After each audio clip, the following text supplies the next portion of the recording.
Welcome, everybody. Hello there. Jedi Archives. Welcome to our show, the coolest show ever, Jedi Archives. We review comics, we do after shows, we try and give honest reviews on Star Wars. Pretty much the High Republic comics, any new shows, we really try and do our best.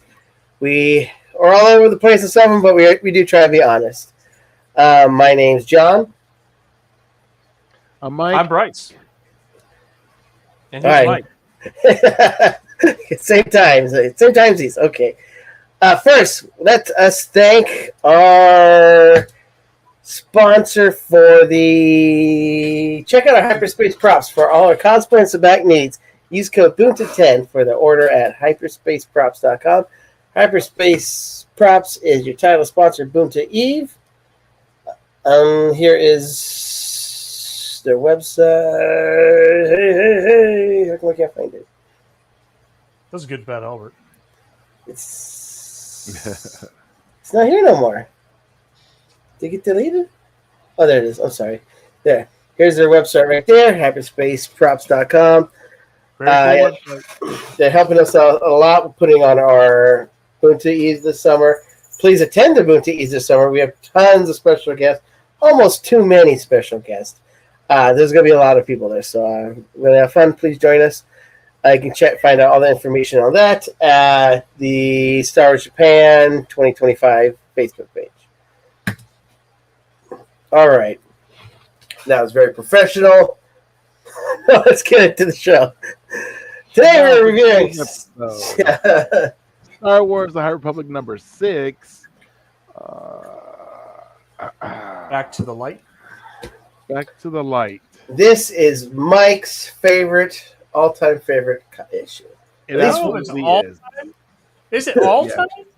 All time, you guys. All time, because What it does is it, what's the word? It validates your thought. It's so cool when you get you have a prediction and it's validated. Like, yes, so totally Yes. validated. absolutely. You validated this or predicted this off like one screen of one panel where they were just staring at each other. I'm like, they're just looking at each other. They're like, no, there's something there. Yep. There's something. No, they're just looking at each other. But And, you guys know what? And even after a while, I even doubted myself. Like, am I really seeing it too much? Is it? because No. it almost that run ended. It didn't have it in that run, so they brought it in a different run. So I was like, I think they did it just because they knew how much you liked it and they really like you. Who wrote this? Soul? I don't know who wrote this one. Kevin. But Calvin. Yeah, my friend Cal. He's got me back. Yeah, he's like, oh, I His forgot to put best this in friend, for Kevin. Mike. So So this is the main cover, the initial variant, and we've got Taserek on the cover, nice and young, so it's going to be obviously a flashback because he's really old now in Phase 3. Because he was from Phase 2. 2. That's right. but Phase 2 is prequel. Yeah, it's a long time ago. And, I think it's 200 years, 150 years, yeah. something like that. Yeah. Yeah. So we've got people standing in front of flames. Looks pretty cool. Here's the first of 4 variants. That's cool. I don't have that one. Lorna That's D, cool, man. looking very powerful. I love the purple shading. Mm-hmm. I have that one. That's the one I Is have. the one as you well. have? Yeah, that's one of the ones I have. Rennis, Keeve looking very, very mature, very adult. Yep. And then we've got this one with Vernestra Rowe and Stellan Gios. I love this one. This is a beautiful cover. I think this is my favorite. I mean, 2 of my favorite characters, even though they both passed. But 2 of my favorite characters. Wait, Vernestra's dead? This Vernestra's dead.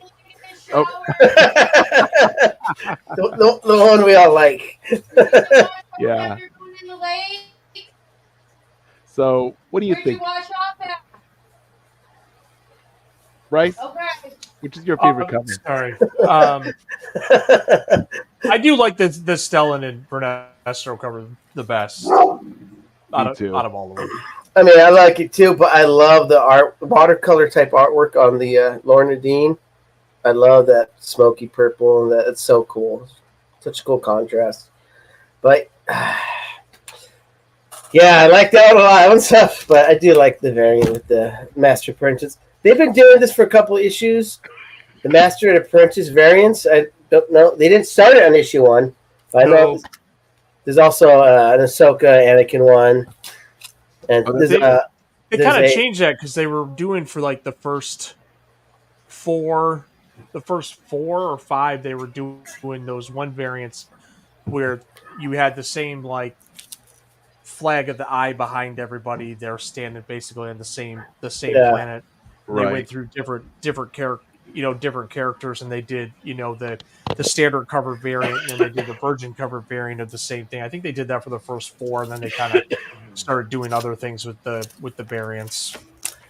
Yeah, if that Lorna Dean was a Virgin one, that might be my favorite because it's already so cool. And you just clean it up, it'd be really cool. Yeah, you know what? The artwork for that one is really nice. Not gonna lie. So, oh shoot. Okay, so this episode, it says someone close to the Jedi fell from grace long ago, but there's always good in people, isn't there? Force users clash as a rogue freewielder terrorize the sacred streets of an ancient moon. Plus, secrets are revealed as the Starlight Jedi reunite. But how long will the alliance last? And that's the intro. Here we have characters. We got Tay Sarek, who is a Phase 2 character. We got Surette, Gunral Monshi, Keith Trennis, Killen Tadara, which I didn't see in this episode, but she was in the flashback. She's in the council. She's in the council when they're accusing Tay Sarek. That's right. Yes, correct. Lorna D. Orbelin, Sirene, Skier, Tarek, Bildar Mac, my hottie, Billy Butcher. Oi. Yes, Billy Butcher. I love him. And Chiff Chaff. Was Chiff Chaff in it? Yeah, Chiff Chaff he got scooted away.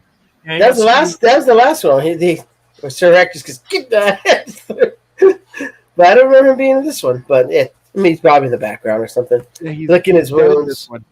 He's getting this one. He's smashed against a tree. I know where he is. You see Sarek cooking a fire, a little spigot. You see a little chicken. This isn't Chewie and the Porgs. Yeah. Like, hey, there he was. I should have recognized him. So this was called The Hunted, Chapter 2, Back to the Light. Jedi Keith Trennis and her reluctant companion Lorna D. Master Skier, but the Trandoshan is no Jedi. He's not the Jedi he was, barely able to control himself and attacking everyone in his path. But as Keith and Lorna discover, Skier is protecting something or someone. Meanwhile, the rest of Keith's party is assaulted by a child of the storm, able to manifest their deepest fears. Attacked by a nameless, Gunral Monshi only survives thanks to the intervention of a mysterious stranger who claims to be their only hope of getting off the planet alive, an aged Sephi known as Tay Sarek. Yep. Who's still rocking the Sith artifact from Phase 2, by the way. Yes, he's got that hand, the gauntlet. Mm-hmm.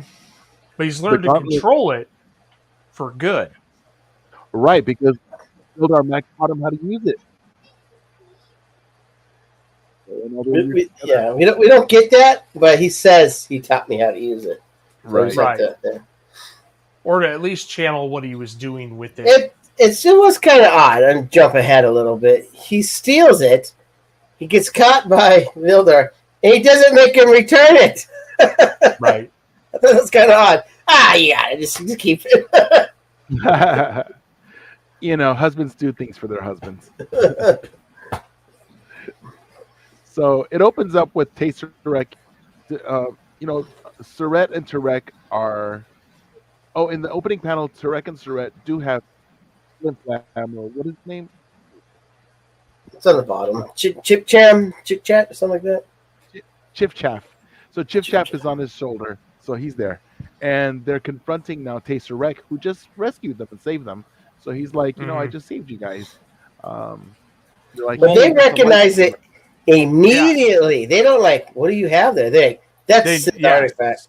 Yes, so it must be pretty well known for. It hasn't been seen for 150 years, and for them to just recognize it like that. It's a pretty well known weapon then, or artifact, whatever you want to call it. And they know it's a dark side artifact too. So Yeah. and then they see that he has a lightsaber. Of course, that's where the Mac Yeah, it's in his from him. He pocket. just like snatches it. He's like, "Nope, that's mine."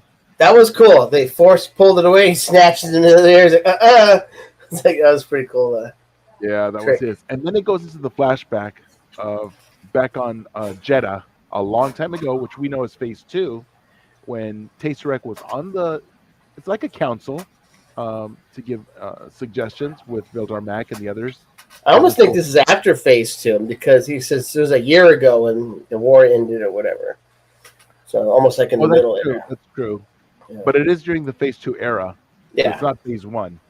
So it's short. It's after the era of Phase 2, not Phase 1. And they're all Hand of talking. Siberius is what it's called. Yes, thank you, Bryce. And so then Tay feels a little bit slighted because Vildar just agrees with everybody without listening to what he had to say, and he's upset, so he takes off, and Vildar's chasing after him. Hey, Tay, and that's when she says, "Hey, Tay seems agitated. Problems at home, Vildar?" And that's like, what? That means they live together. Like they are a couple. I knew it. And just to confirm, that's when he goes and he steals that. What is it? The Hand of Siberia? Was that a flashback in a flashback? Was that what he be accusing him for stealing that? Or was he being accused and then he stole it? I was trying to understand what was going on there. I think it was a flashback inside of a flashback.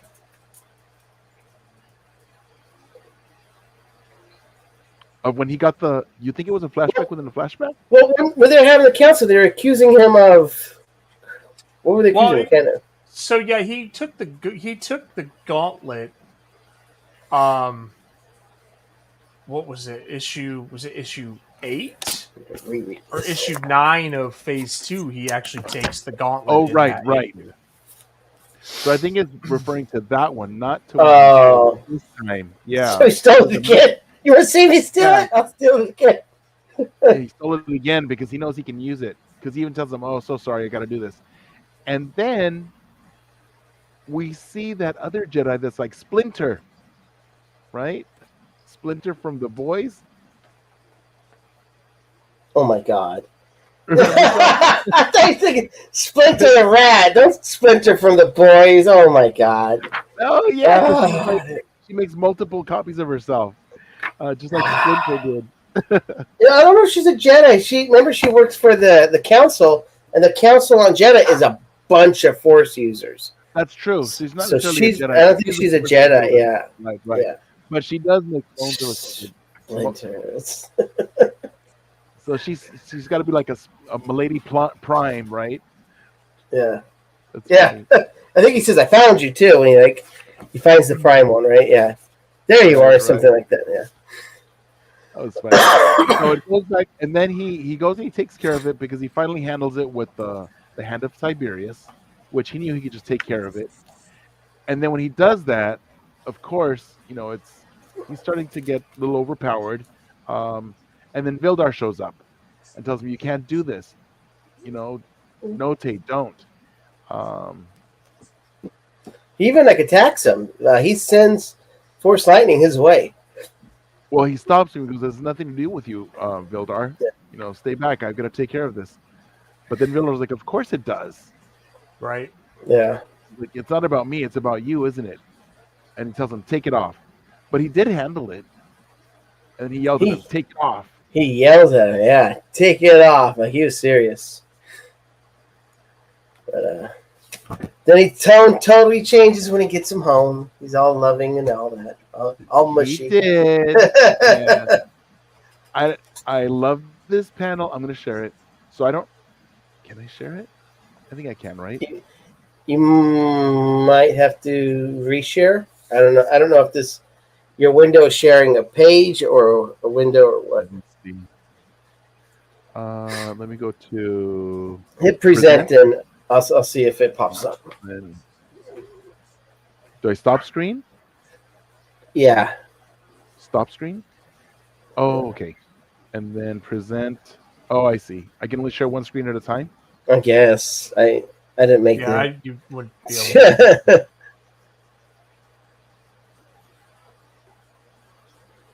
I can't find it. Chrome tab. You're ruining everything. Check out Hyperspace Props for all your cosplay and some back needs. Use code BUNTA for 10% off your order at www.hyperspaceprops.com.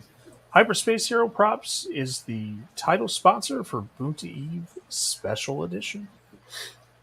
I'm so excited for that. Bryce, you gonna come down the whole week?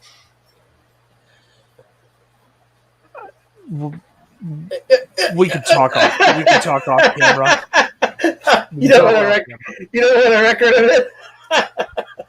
So no sharing of screen because it doesn't want to cooperate. But let me clean this up. Then this is terrible. But it does show that they are definitely a couple, and then they kiss. Yeah, so correct.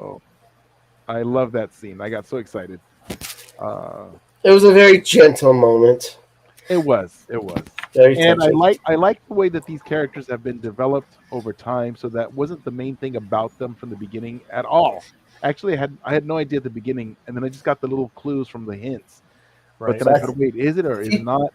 But if you take the first letter of every bubble, it says for Mike. So he wrote this for you. I deciphered it. There's a key code. This is for Mike. Thanks, Jonathan. I didn't do it. Episode. But now he's all old and Moses looking. Right. So he gives them the background of how he got it, and that he used to work with the Jedi. He was on Jeddah. Mm-hmm. He was a protector there. He was a guardian of the will, right? Well, I want to point out something real quick. In the show we're just watching, they say Jedi never pull out their lightsaber unless they're ready to kill. And Tesseract just told them the story of him, how he got the glove and everything. And the very next panel, Tarek has his lightsaber out, but a defenseless guy, like, let's do this. I'm like, oh, okay. He's ready to go. I'm like, oh, that's a little, it doesn't say if this is Tarek or Sarek, but one of them is. I think it's a little bit different of what Soul taking his lightsaber out when Zipperface was unarmed. Sarek technically did have a weapon attached to him. I think he's attached to him? Okay.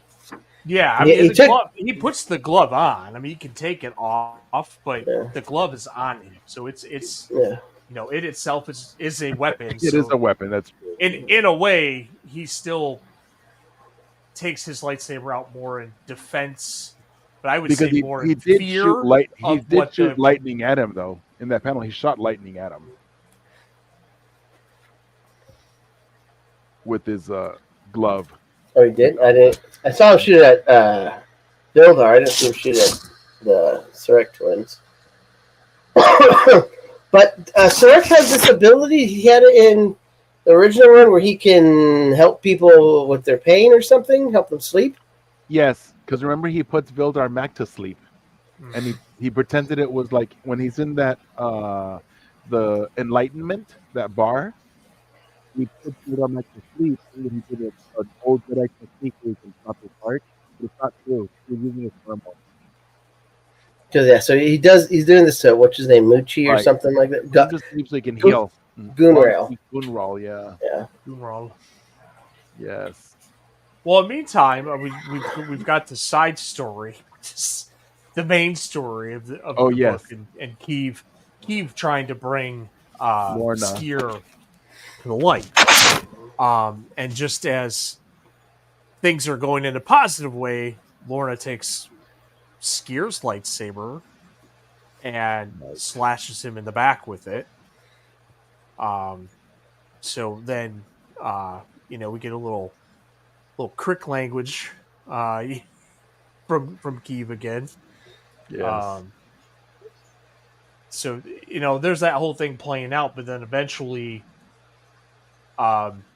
she gets through to him, and he realizes because they have the same lightsaber.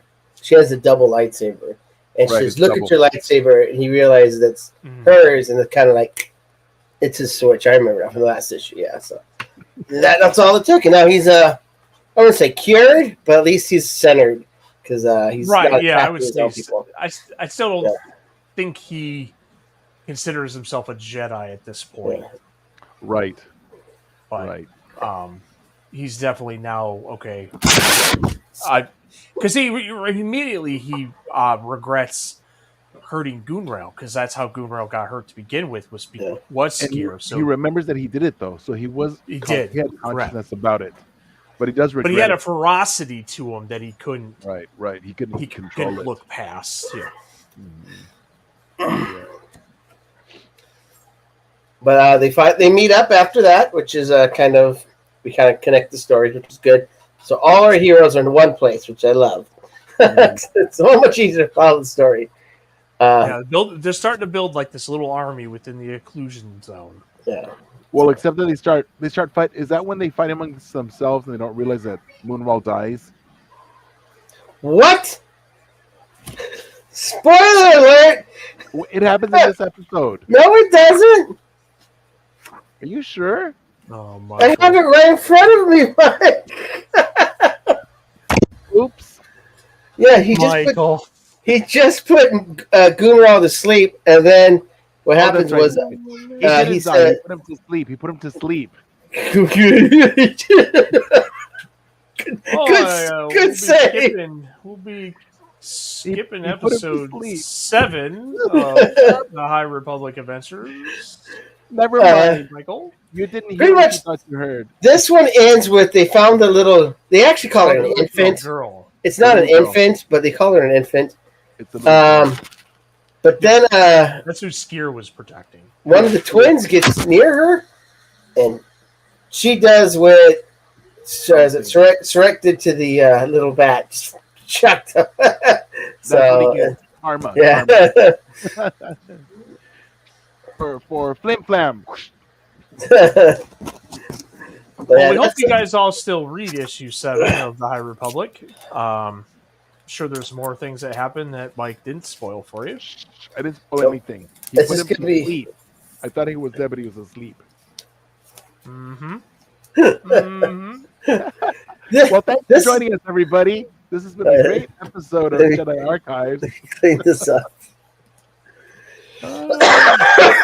Thank you for following us on YouTube. Please follow us on YouTube at Virtual Cantina Network, on Instagram at virtual.cantina network, and on X at Cantina Virtual, on Threads at virtual.cantina network, on Hive at Virtual Cantina, and on TikTok at Virtual Cantina. Please join the mothership, the Star Wars Celebration Japan 2025 on Facebook. That's where everything sprouts from, where we're always at. It's where all the fun is at. We find out about our events there, too. We're having a bunch of events coming up. Please go to those events. Shout out to our partner pages, Star Wars Comic Book Club and Star Wars Book Nerds, 2 awesome pages that also are partners of our page. And shout out to our sponsor. Where's the thing? Use the code BOONTA for an additional 10% off your order at www.hyperspaceprops.com. Hyperspace Props is the title sponsor for Bunta Eve Special Edition. Please, oh, that's the wrong button. Please comment. We really want to hear comments on our thing. That's what we like the most. Like, subscribe. That's also great too. But mostly we want to hear your comments. So we want to engage with you guys. And did we never review this one? Give it I'm gonna guess Mike.